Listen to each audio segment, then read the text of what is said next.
Hi, this is Debbie with the Food Prepping channel, and today I'm going to do something that I've never done before, but it seems like with y'all I'm always doing something that I've never done before. So what I'm doing right now is I'm going to fix some bone broth. And I checked before doing this. I have all kinds of bones in here. I have 2 ham bones, I have chicken bones, I have a turkey leg, I have pork neck bones, I have beef soup bones, and they said, everywhere I've read, said that it was fine to mix your bones up. And I don't really have, I mean, I'm not so picky on broth when I do anything with cooking, but I've got 1 beef and a chicken bouillon cubes, that's what it is, Knorr's chicken and beef bouillon cubes, and I've got this in my 20-quart Oster roaster pan, and it took 10 quarts of water to fill it up.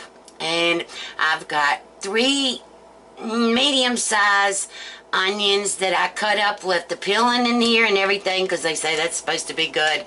I've got like 6 stalks of celery, and I've got some green onions, just the tops of the green onions, and I'm not putting any salt in.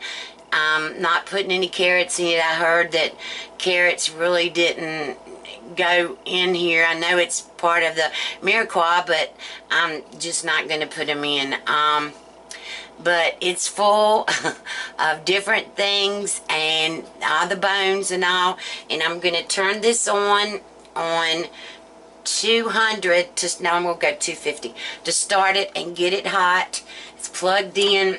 I'm going to put the lid on it, and then once it gets hot and comes up and starts, I start smelling it in the house, I'll cut it down probably to 200, and I'm going to cook this for at least 18 hours. It's 4:30 now, so let's see, 12, yeah, about 18 hours. So I'll bring you back and we'll go from there. Okay, we're back to the bone broth, and we're just using my little Tupperware colander that I've had for 40 years. I don't know how long it's been, but it's been years and years. We're using that to get out the bones and stuff, all the big stuff, and then we'll drain it into through a small sieve or whatever and get everything else out, and then we're going to put it in this blue pot beside Regina, and it'll sit in the refrigerator overnight. I was going to use the little measuring cup that has the gravy separator on it, the grease separator, and it's just too much of that, so I'm going to go on and do it this way, try to get everything out and then put it in the refrigerator, and then in the morning when I get up I'll just have to get that layer of grease off of it and then heat it up and can it. So we're going to go on and get this out now, and I'll bring you back in a little while. Okay, alright, I'm back. Alright, so we've strained everything. What I did was I used that pitcher back in the back, and we put it in here. This was full. I had put 10 quarts of water in it.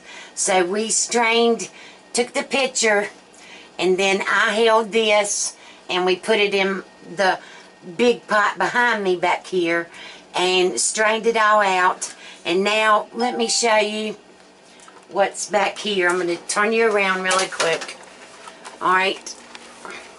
And in here, let me get this up. In here is the broth that's left, and it's already been strained, but it's really, really hot. So this is going to have to go in the refrigerator once it cools off, and then I will, tomorrow when I get up, I will get the grease off of the top of it, and we'll go from there. I'll show you in the morning. So I'll bring you back tomorrow.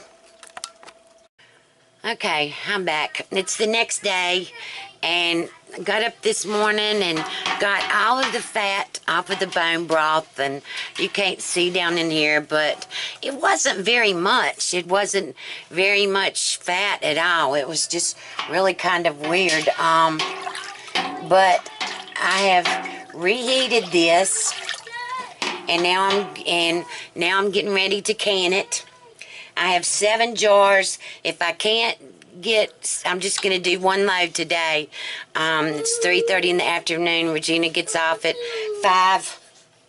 And so I'm getting ready to go on and load the pressure canner.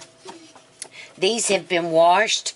You do not have to sterilize them when you're doing pressure canning, which is what I'm doing. And I've got my lids and my rings. I didn't boil them, but they're in hot water.